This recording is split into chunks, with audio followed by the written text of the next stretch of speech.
Hello everyone, welcome back to mathsmood. Here we have interesting exponential equation 4 to the x plus 6 to the x over 2 to the x equal to 5. If you know an answer, if you feel an answer, write a suggestion in comment, write your answer in the comment, so let's try to solve it. First of all, I wanted to suggest you a little bit trick right here, because we can divide 4 to the x over 2 to the x and 6 to the x over 2 to the x. Why can we do this? Of course, because we know that, for example, I write it with numbers. So if we have, for example, 3 plus 7 over, for example, 4, it will be equal, of course, 3 to the 3 over 4 plus 7 over 4. Just without this x's, just this. I think you understand this, what I'm writing right here, and I use this thing right here. So I divide 4 to the x over 2 to the x and plus 6 to the x over 2 to the x. Of course, if we add this thing, we'll have this in the beginning, so it's nothing changed, equal to 5. Really good case, because we have same exponent right here and same exponent right here.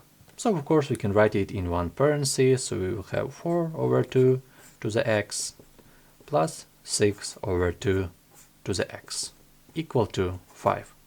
Simplifying a little bit, and the final equation will be 2 to the x plus 3 to the x equal to 5. So how can we solve this? Of course, we can think about this function. We have exponential function right here and exponential function right here. So this 2 to the x, of course, will be increasing function. And 3 to the power x, it will be increasing function as well. The sum of increasing function will be an increasing function. So on the left we have increasing function, and on the right we have a constant function. So let's draw a little bit graph right here. So we have an increasing function. I don't know exactly how this function looks like, but for example this function looks like that. And the constant function. So for example something like that.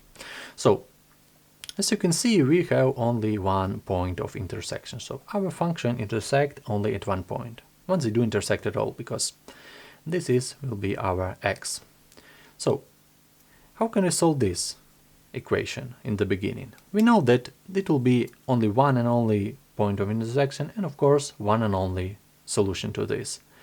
And as you can see, this solution will be positive, because our function intersect right here, and it's nothing hard to see that our x will be equal to 1. Just only in that case. If you have, for example, 7 right here, you cannot solve this like that. But we find our root x equal to 1, because 2 to the first plus 3 to the first equal to 5. This is not general method, but in our case this method works, and we find, as for me, so obvious root. If you agree with this method, if you disagree, maybe you have better method how to solve it, maybe you have any suggestion. Thank you for watching, writing comments, subscribing, and see you in the next videos. I really appreciate it.